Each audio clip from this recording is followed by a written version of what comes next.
You've probably been told this your entire life. Work hard and everything will work out. Teachers said it. Parents said it. Motivational posters said it. And you believed it because it sounded fair. So you did what you were supposed to do. You showed up early. You stayed late. You pushed when you were tired. You told yourself, just a little more effort. But let me ask you something real for a second. If working hard actually worked, why do the most exhausted people you know still feel stuck? Why are the hardest workers usually the most stressed, the most replaceable, and the least in control? Think about it. There's always someone at your job who does everything, covers shifts, solves problems, carries the load. And somehow, they're still waiting. Waiting for recognition. Waiting for the raise. Waiting for things to finally pay off. Meanwhile, someone else, someone who doesn't seem nearly as busy, moves up faster, gets listened to more, has more freedom, and that's the moment most people ignore, because it's uncomfortable. We don't like questioning hard work because hard work feels noble. It feels honest. It feels like you're doing the right thing. But what if hard work isn't the path forward anymore? What if it's the reason you're stuck exactly where you are? What if working harder isn't brave? What if it's safe? Because as long as you're exhausted, you don't have to make bold decisions. You don't have to ask for more. You don't have to risk being judged. You can just keep grinding and tell yourself, I'm trying. And that's the trap. Because the world doesn't reward effort. It rewards leverage. And once you see how that works, you'll never look at hard work the same way again. So if hard work isn't actually moving you forward, why does it feel so right? Why do we defend it so aggressively? Why does the idea of not working hard feel lazy, dangerous, even wrong? Because hard work isn't just something you do, it's something that protects you. And that's where the trap begins. Hard work feels safe because it gives you certainty in an uncertain world. When you're working hard, you always know what to do next. Show up, push through, do more. There's comfort in that. You don't have to think too deeply. You don't have to question the direction. You don't have to risk being wrong. You're busy, and busy feels productive. But here's the uncomfortable truth. Hard work often isn't about progress. It's about protection. It protects you from uncomfortable conversations, asking for a raise, setting boundaries, admitting something isn't working. Instead, you stay late. You take on more. You tell yourself, once I prove myself, then things will change. But notice what's really happening. Hard work gives you an identity you can hide inside. I'm the reliable one. I'm the hardest worker in the room. I don't complain. I just get things done. That identity feels good. It makes you feel valuable. It makes you feel needed. And being needed feels a lot like being secure. But needed is not the same as respected.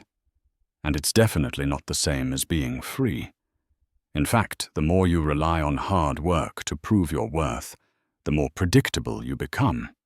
And predictable people are easy to manage. Look at how this plays out in real life. At work, the hardest worker becomes the safety net. They catch mistakes. They fill gaps. They absorb chaos. And because everything still functions, leadership never feels pressure to change anything. Your effort becomes the solution, and once that happens, your struggle is invisible. In relationships, it's the same story. You're the one who adjusts, who explains, who overextends. You work harder to keep the peace, thinking effort will eventually be appreciated. But all it really teaches people is that you'll carry more than your share. Hard work delays confrontation. It delays clarity. It delays change. And that's why it feels safe. Because the alternative is terrifying. The alternative is saying no. Pausing instead of pushing. Questioning whether the path you're on even makes sense. Hard work lets you avoid that moment. As long as you're exhausted, you don't have to be honest with yourself. You don't have to admit you might be climbing the wrong ladder. So you grind, you hustle. You tell yourself this is just the season. But seasons end. Patterns don't. And here's the trap in one sentence. Hard work keeps you busy enough to avoid asking the one question that could change everything. Is this actually getting me where I want to go? And once you finally ask that, hard work stops feeling noble. It starts feeling like a trap. Once you realize hard work is a trap, the next question becomes even more uncomfortable. If working hard isn't helping you, what is it actually communicating to the people around you? Because whether you mean to or not, effort sends a signal. And most people have no idea what signal they're really sending. Most people think working hard signals dedication, integrity, commitment. But in real life, especially in competitive environments, hard work sends a very different message. It signals availability. When you consistently work harder than everyone else, people don't think, wow, they're impressive. They think they'll handle it. And that subtle shift changes everything. You stop being seen as someone with leverage. You start being seen as someone who absorbs pressure. At work, this plays out quietly. You're the one who responds fastest, the one who fixes problems no one else wants to touch, the one who says yes when everyone else hesitates. So when something breaks, who gets called? You. Not because you're the most respected, but because you're the most dependable. Dependability feels like a compliment, until you realize it rarely comes with power. The harder you work without boundaries, the more you train people to offload responsibility onto you. Your effort becomes an expectation, not an achievement. And expectations don't get rewarded. They get exploited. This is why the busiest person in the room is rarely the most influential. Influence comes from scarcity, from selectiveness, from knowing when to step back instead of step in. Now look at how this shows up outside of work. In friendships, the one who always shows up, always listens, always adjusts, becomes the emotional support system. People lean on you, but they don't follow your lead. In relationships, effort without limits signals something even more dangerous. It says, I'll try harder so you don't have to. And over time, that imbalance becomes the relationship. You think you're being loving. They experience it as convenience. And here's the part nobody wants to admit. When you work hard to earn approval, you position yourself below it. You're subconsciously saying, my value has to be proven. And people respond to that, whether they're aware of it or not. They may like you. They may appreciate you. But they won't fear losing you. And if someone doesn't fear losing you, they have no incentive to treat you differently. This is why overworking often leads to being overlooked. Promotions don't go to the person who does the most. They go to the person whose absence would hurt the most. That's a critical difference. Hard work makes you useful. Leverage makes you valuable. And the brutal truth is this: the world rewards outcomes, not effort. And when effort is unlimited, outcomes get discounted. So the question isn't, am I working hard enough? The real question is, what am I training people to expect from me? Because once an expectation is set, breaking it feels like rebellion. And that's exactly why stopping hard work feels so risky. In the next part, we'll draw the line most people never see, the difference between effort and leverage. And once you see it, you'll understand why some people seem to move forward with half the effort and twice the control. By now, something should feel uncomfortable.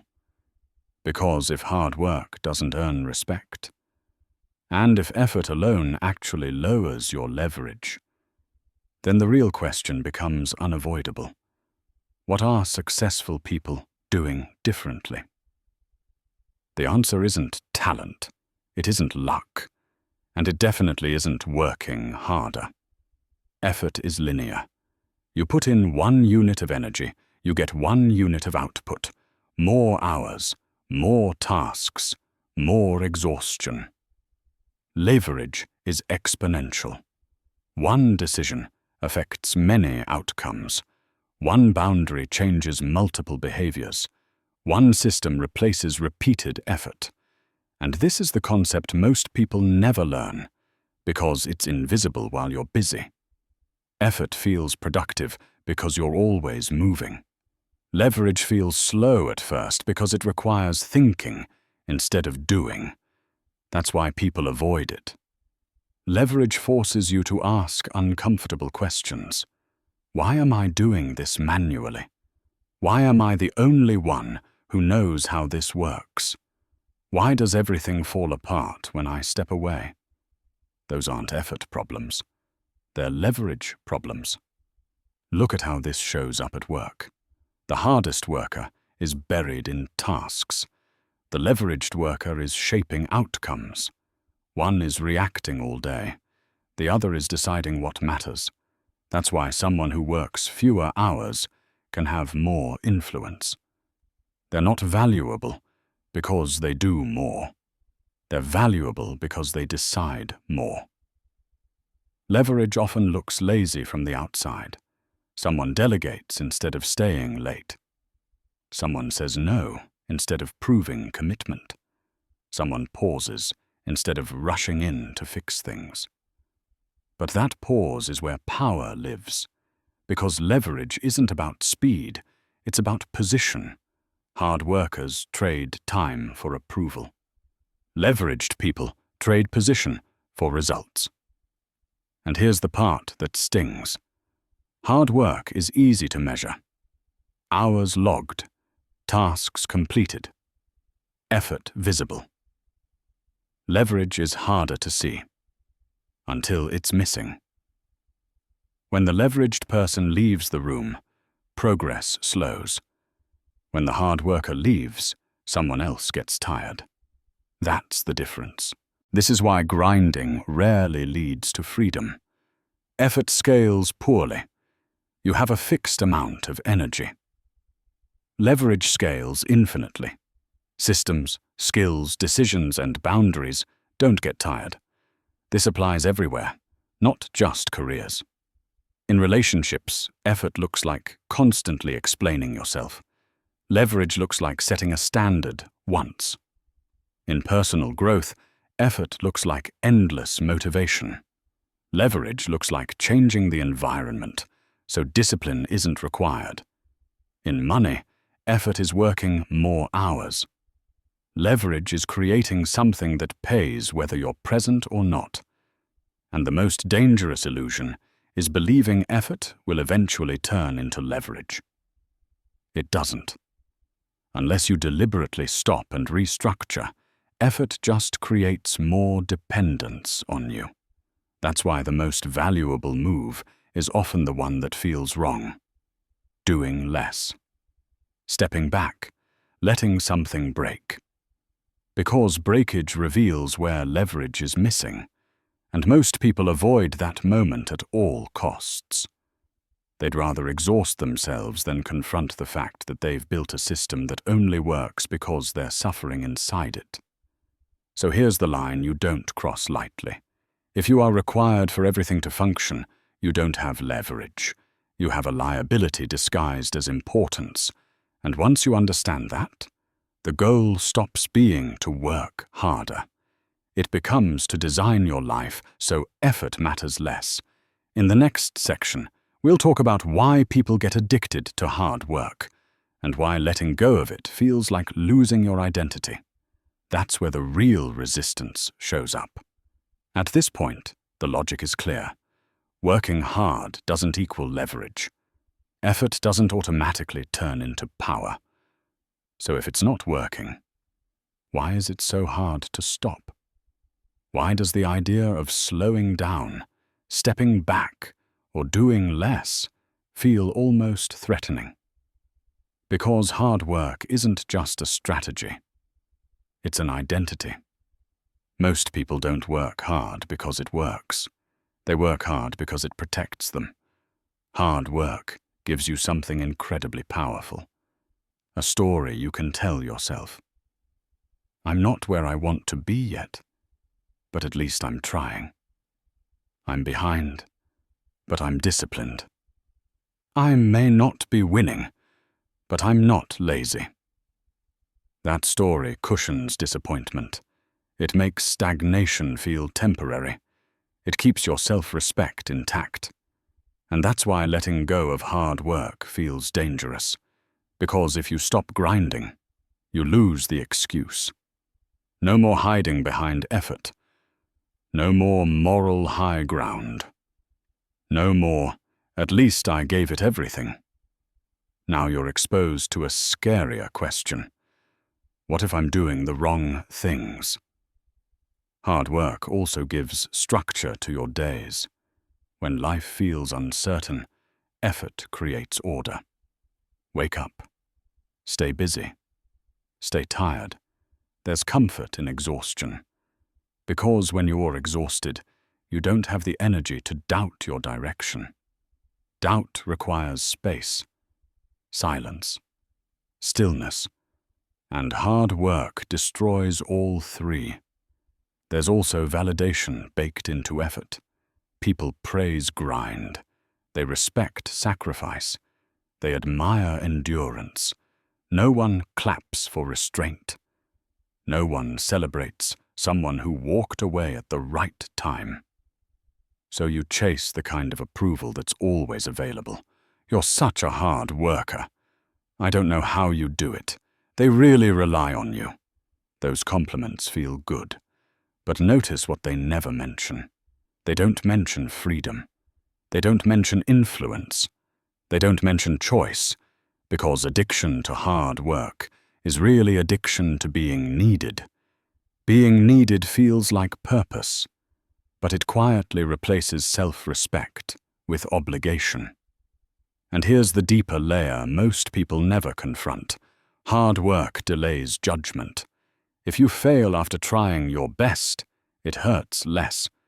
The effort becomes a shield against shame, but leverage removes that shield.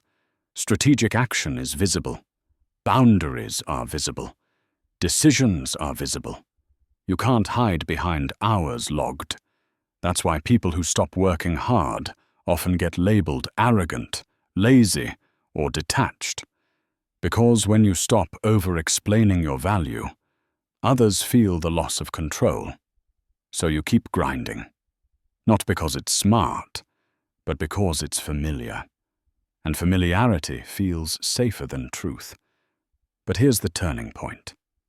The moment you realize hard work is a coping mechanism, is the moment it starts losing its grip. Because coping keeps you stable. It doesn't move you forward. And the cost of this addiction is subtle but brutal. You trade clarity for busyness. You trade power for praise. You trade direction for comfort. Until one day, you look up and realize you've been incredibly disciplined at the wrong thing. In the next section, we'll talk about when hard work officially crosses the line into self-sabotage, and how to recognize that moment before it costs you years. That's where everything changes. Once you see that hard work can be an addiction, the next realization hits even harder. Because addiction always reaches a point where it stops helping and starts harming. And with hard work, that line is invisible until you cross it. Hard work becomes self-sabotage the moment it replaces thinking. At first, effort builds momentum. You learn skills, you gain experience, you prove you can be trusted. But there's a tipping point most people never notice. The moment you stop asking why and start repeating what you already know how to do. That's when effort turns against you. Self-sabotage doesn't look dramatic. It looks responsible. You say yes even when you shouldn't. You fix problems that aren't yours. You step in before anyone else feels the consequence. And every time you do, you remove pressure from the system. That pressure was supposed to force change. Instead, you absorb it. This is where hard work quietly destroys your leverage. You become essential to dysfunction. Things only work because you're overextending. Deadlines are met because you stayed late. Conflicts are avoided because you stayed silent. So nothing improves. Your suffering becomes the stabilizer. And the more reliable you are, the less incentive anyone else has to grow, adjust, or take responsibility. That's the trap. Hard work also becomes self-sabotage when it keeps you small. You're so busy executing that you never reposition. So busy performing that you never renegotiate. So busy delivering that you never design. You mistake movement for direction. And because you're tired, you don't question it. Exhaustion narrows your perspective. It shrinks your options.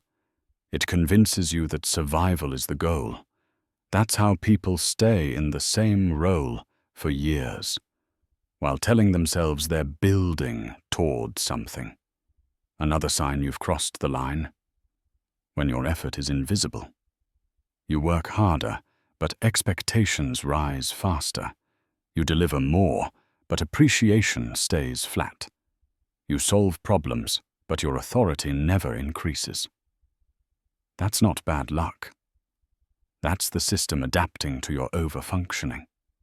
Hard work becomes self-sabotage when it protects others from consequences, when you cover for a lazy co-worker, when you tolerate unclear leadership, when you compensate for broken systems. You think you're being helpful.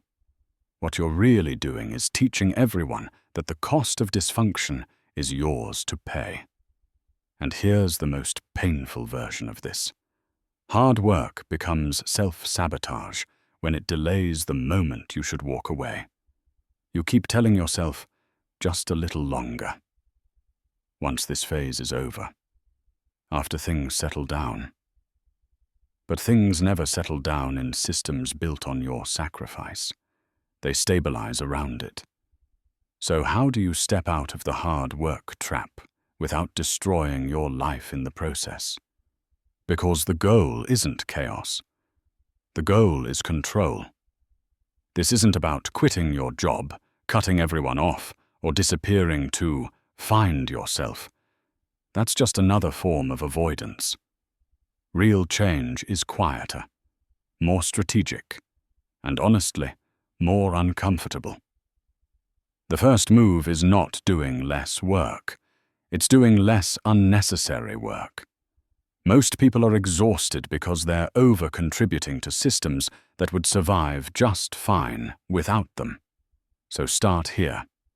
Stop volunteering for problems you didn't create. Stop rescuing situations before they're acknowledged. Stop proving value where value is already assumed. Let small things fail, not dramatically, not maliciously, just enough for reality to show up. Because when you stop absorbing pressure, Pressure goes where it belongs. The second move is narrowing your effort. Hard workers spread themselves thin. Leveraged people concentrate force. Instead of asking, "What else can I handle?" ask, "What actually changes outcomes?" One conversation can be more powerful than a month of late nights. One clear boundary can save years of resentment. This is where most people hesitate, because boundaries feel aggressive when you're used to overgiving. But boundaries don't destroy relationships. They reveal which ones were built on convenience. The third move is replacing effort with structure. If something requires constant motivation, it's poorly designed. Create systems that reduce decision fatigue. Automate what repeats. Document what lives only in your head. The goal is to make yourself less necessary, not more. Because necessity traps you. Replaceability frees you. The fourth move is choosing discomfort over exhaustion. Exhaustion is familiar. Discomfort is not. Discomfort looks like saying no without over-explaining, pausing instead of reacting, asking for clarity instead of compensating. These moments feel risky, but they create leverage fast. And here's the most important shift. Stop trying to be impressive. Start trying to be clear. Clear expectations. Clear standards. People don't respect mystery exhaustion. They respect predictable boundaries. You'll notice something strange when you do this. Some people will push back. Some will accuse you of changing. Some will test your limits. You don't need to announce the change. Consistency will do the talking.